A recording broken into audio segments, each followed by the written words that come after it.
Welcome back all, this is Anthony once again, my second video on Arena of Valor. So we'll get into it. I'm hoping we have some good video for you today. I'm going to start while I'm in the queue. I'm going to explain a bit about the game a little bit for those who are new to this style of game. It's a map where two teams have a base on each side of the map at each corner. Both teams consist of 5 players each team. You have 3 lanes through the actual map where minions are constantly spawning from your base through the 3 lanes. Multiple turrets along them routes, protecting them routes into your base. Once you get to the base turret, it's unlike League of Legends, you have an inhibitor afterwards. In this one, they've taken out the inhibitor and the 2 Nexus turrets, so once you lose your base turret, you've effectively lost your inhibitor, which then allows enemy team to spawn super minions in the lane that's lost the base turret. Now the goal is effectively to work with your team and actually destroy the enemy team's Nexus, which is the building closest to your base where you start from the game. Teams consist, as I said, of 5 players. You try to have certain roles fulfilled out of them 5 positions. You're looking to have a warrior slash assassin who usually plays in the jungle. The jungle is the area where there's bushes and trees and stuff, obviously, explaining jungle, the term, why people call it that, with independent actual minions who spawn every so often once you beat them, with some giving some buffs. Then, so you want, generally, not always, but generally you prefer like a warrior or assassin in the jungle, because they come out and perform what we call ganks on the actual players who are actually in the lanes that I told you that the minions spawn in. So it's always good to have a warrior slash assassin to come out from that role. There are other heroes that can perform that role. They're specifically designed for it. Generally, not always. But generally that's the main one you sort of want there. Then you need an APC. APC stands for Ability Power Carry. They're called carry because they're expected to do a lot of the AP, which is basically your magic damage. Then you have an ADC for attack damage carry. This is what I'm probably going to be trying to get the role for, because I've mainly got AD runes. Now, AD carries are more important because unlike a mage, most of their damage comes from their skills, because their skills is what causes the actual magic damage. You don't get magic damage from your physical attacks. An ADC, on the other hand, does. He gets attack damage bonuses on his actual normal attacks, so they're more repetitive. Someone who, if you protect them, stays alive at the back line, just does repeatedly damage, doesn't need to have his skills necessarily to be able to put down some serious damage. Then you want, for the other 2 roles, you want a tank. Need at least 1 tank who is someone who's basically got lots of health, generally has armor or magic resist, which are the two things to protect from the two damages that I just explained, the ability power style of damage or the attack style, attack and damage style. Now, their role is basically to be the front line, have most people focus them, allowing their allies to actually focus someone and not cop the damage themselves. Then you want to support, generally. Most people don't play supports because a lot of these type of games has become very selfish, a lot of players, and so you generally end up with either another ADC or another APC because they just want that role and have no intention of actually working as a team, which is a very good indication just by the choice of hero, especially in the case of choosing another ADC, because at least with the APC, APCs can also double as a support when required, depending on their abilities. So that's the general idea. And you're going for what we call objectives through the game. Most of the objectives are your Nexus, which wins you the game once you destroy it, the turrets along the way so you can get into the base without being attacked by the turrets, because the turrets can actually do a lot of damage and actually progressively gets more the more times you get hit.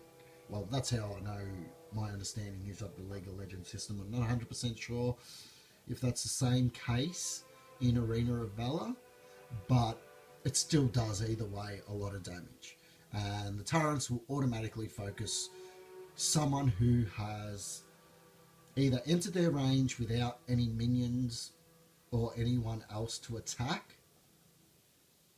It will target that person, or it will target someone who's gone into range, whether there's minions there or not. If they attack an enemy hero under a turret, the turret automatically switches its focus to the person who's attacked the actual enemy opposition. Other objectives are certain monsters in the jungle. Certain monsters give certain buffs or added bonuses for the whole team, so they're also classified as objectives. Now, each role you should be trying to do certain things. That's why we have roles. So tank, as I said, it's pretty clear cut. You're pretty much going in there, stay in the front line, take as much of damage as you can, while also helping your allies during this process, during like team fights, to protect them and get the enemy off allies like your ADC, like your APC. Because they're the ones you want there standing longer, because they're the one doing most of the damage. Support is obviously a role where you're supposed to support someone. Now, the support role was sort of founded because ADCs early don't have that much damage, but they also, in the same respect, don't have any health. So you have a support to sort of support the actual ADC and give him a chance to actually farm, get strong, and then in team fights be able to do what he needs to do, which is constantly be able to attack and put out constant damage. Jungle is someone who can farm separately in the jungle and comes out when possible to perform what we call a gank, which is adding an extra person to the lane from out of nowhere, surprise sort of attack, to sort of change the dynamic of that actual lane, to try to get a kill usually. Then you've got your APC, who's sort of like your ADC, except they're more burst, generally. They do a lot of damage all of a sudden, then they got to wait for their skills to come off cooldown before casting them again. So that's generally their role. And between them and the warrior, they're the two who generally should be trying to focus the ADC on each side. Now we're looking at their team comps. Both actually have got decent team comps in this one. We've got a warrior, which is Roma for us and Zephyrus for the enemy team. Tara is the tank for the enemy team. While we've got Chungna and Rona. Rona's a bit of a combination between warrior and tank, same as Malak. But Chungna is definitely a tank, but also plays a very good role as an actual support. Now, if he knows his role, he should be following me, and Malak should not be here, should be going top and allowing the Chungna to stay with me. What else?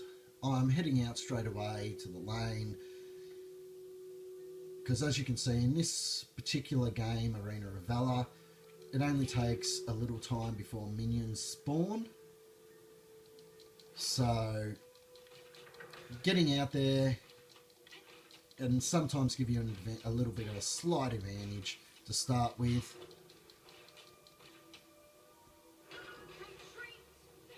Oh. I've been going 3v1.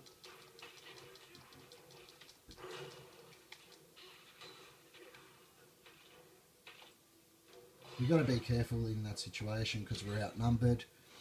But as you can see, there's someone playing the exact same hero as me. The Tara is the tank, as I explained prior to the game starting.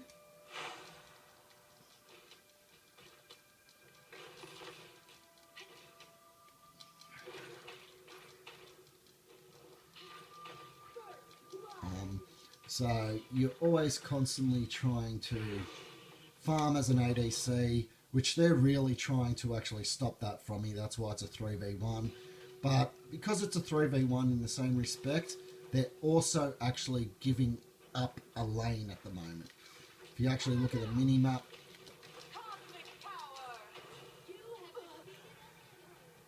I got stunned by the Alice. The Alice is the one in the pink dress you can see on the screen currently. She's their support. I traded in a 3v1, so that's actually not too bad of a result, other than the fact that so much damage got done to our turrets, which is an objective. But that's not my fault. I'm outnumbered, and no one's really coming to help, which they should. Because you really do have to defend turrets, even the early ones, really. Because once we lose a turret, we lose map control in our jungle on the side of the turret going down. So now I've got to watch it go down. Nothing I could do. Allies didn't come to the ping. So now I have to farm wherever I can because I don't have the protection of the turret anymore.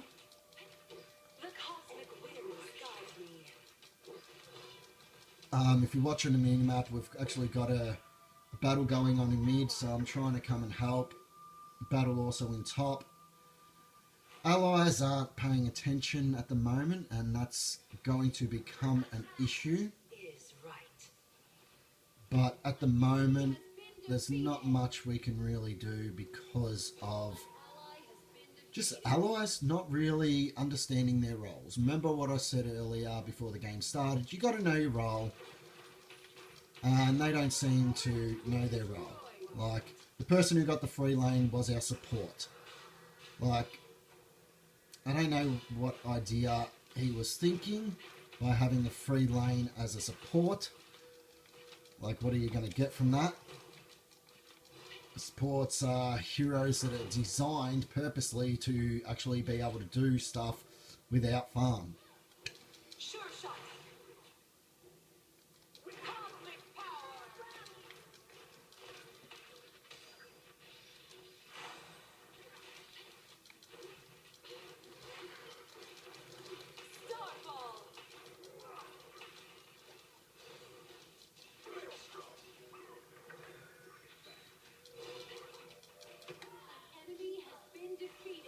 See, that's more better. We sort of grouped together, worked as a team. There was some good positioning in that by most of the actual allies, most of the team.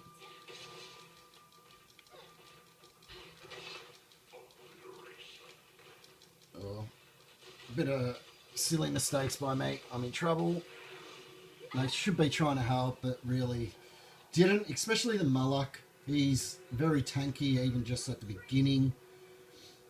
These type of heroes are supposed to be the ones to protect me, and as you can see, they all just ran. Come back too late. And that's the idea, though. They're supposed to be trying to, the enemy anyway, trying to get me.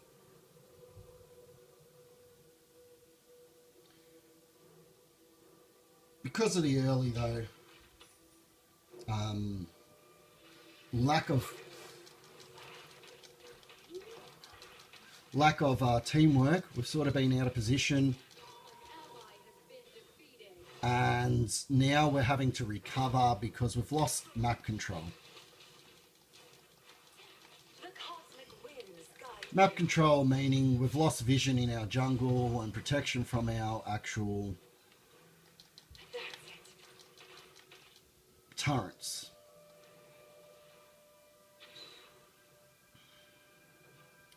So I'm trying to just go here at the moment because an ADC, the idea is to constantly try to farm. Until you get some damage, you don't really want to waste a moment.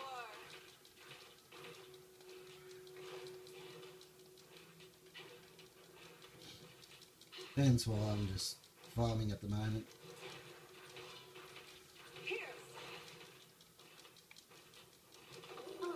Because I can't really farm in lane because of their stuff ups early.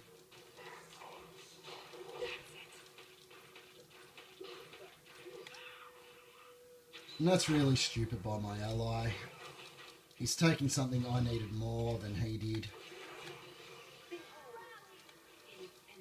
Because I had actually taken a little bit of damage already, so that buff actually just gave me a little bit of health. And you want your carry actually farmed, not just your warrior. It's not as important for the warrior to be as farmed.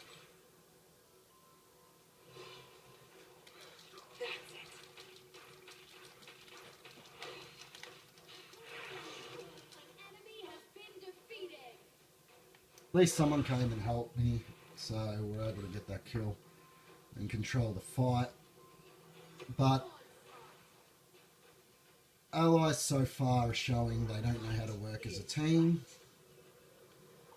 I'm going to go top because top is being attacked by Zephyrus. I might not be able to make it in time before he gets the turret, but I'm hoping I do.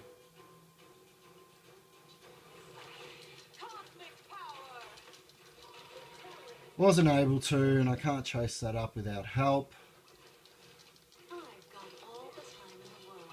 Now this guy is supposed to be my support if he actually knows his role, but it's become quite clear he doesn't know his role.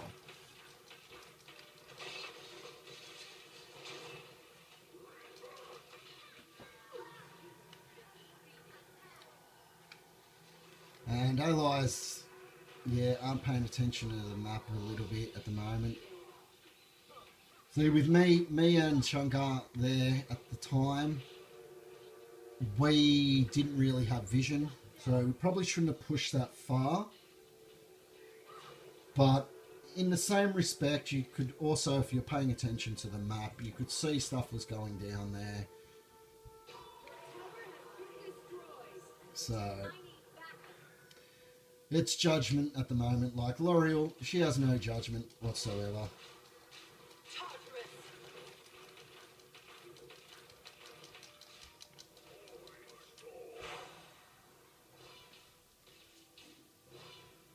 And I can't really do anything because they've started a fight in a bad position.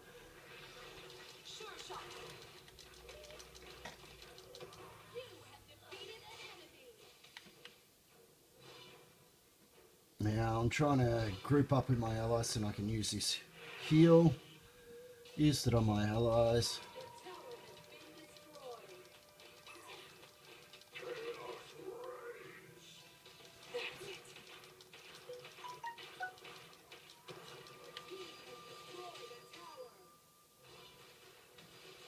Now, really, we should back, I reckon.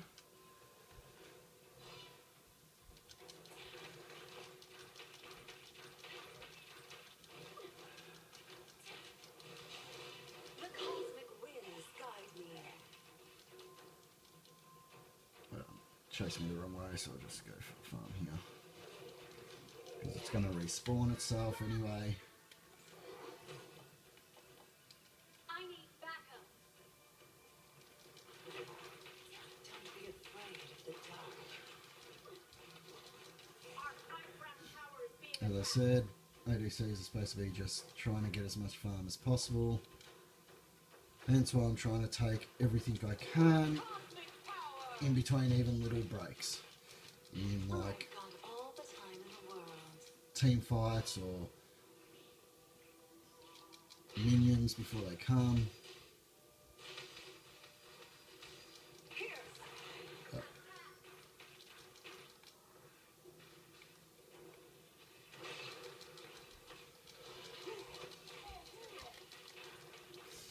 As you can see, I'm just trying to do repetitive damage, which is my role. Stay at the back. Cosmic power. Spam that when I can against the turret. Because it's a long range damage boost and we can get a turret from it. Now we should actually retreat. They're exactly right. Especially seeing that I'm not there.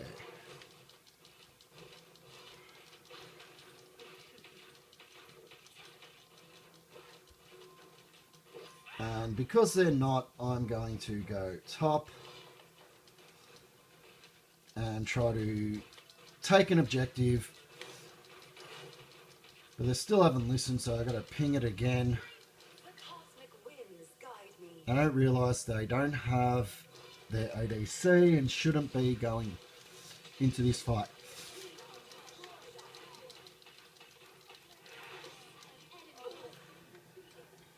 But that wasn't too bad by me. I got an objective, I got a kill in a 2v1, and that's an actual good result for us.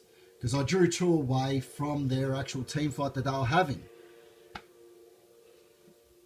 Which they shouldn't have been there, but they weren't listening. You can't control people who are selfish. And a lot of people in this day and age in these type of games are selfish. They're worried about kills. Like Moloch here, he's a tanky sort of warrior type. He shouldn't just be focused just solely on kills. He's got to know his role, and he doesn't really. Very obvious by their actual play. And I'm not going there because there's no point me going into a fight where they're already fleeing. All it's going to cause is them actually eventually turning on me when I do arrive. So continue the whole idea of continue farming and getting stronger and stronger. And so I'm just going in safe place at the moment because the map is pushed for us at the moment. Our jungle is pretty secure, should be anyway. So I'm just staying here farming, getting stronger and stronger.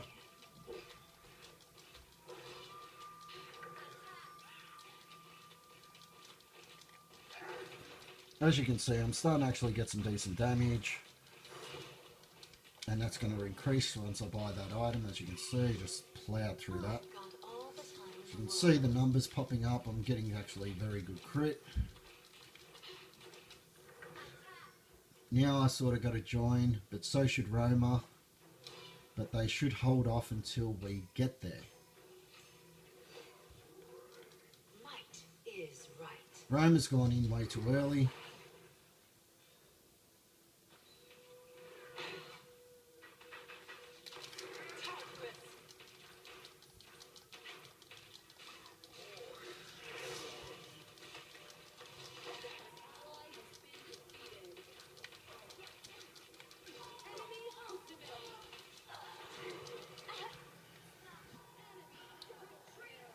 I should have backed off there, but I wanted to try to help my team as much as I can. And because they were backing off in the wrong direction from me, I couldn't see their health bars and how quickly they were about to drop. So I got caught out because of positioning. Not so much my fault,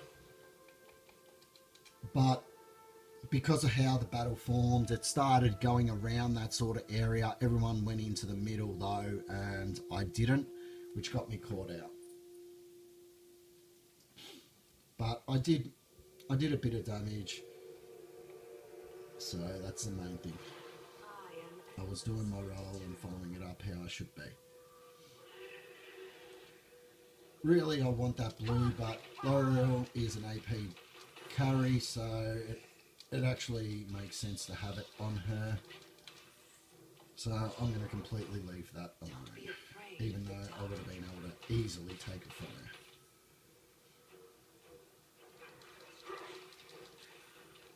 As you can see by now, I'm nearly full build and have got lots of damage. I'm building a crit build, if you're wondering. 3 items mainly for crit, then one which has attack damage and lightning, a nice passive with some lifesteal. But I'm really getting the item for the passive, to be honest.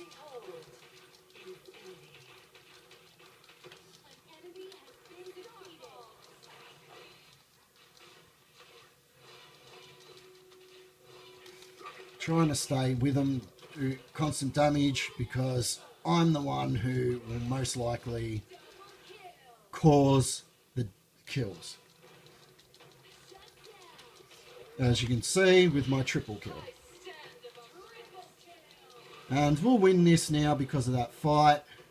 We just got to wait for minions. She wants me to attack. I can. I've got heaps of damage. The minions sort of stuff me because I've sort of got the mode set up to actually attack minions, but I kill them quickly and then I'll just finish it off. And it was a bit of an easy win in the end after a bit of early miscommunication. Well, not miscommunication, just lack of knowledge on where to go. Good result in the end, obviously. Yeah, my 31st triple kill. But the idea, as I said, is to try to get as much farm as you can, so you have that sort of burst damage. See, their actual ADC, personally, I think, built the wrong build. She needed more crit. You sort of, I find with Talat Ahans, I'll go into her. She is really good with crit.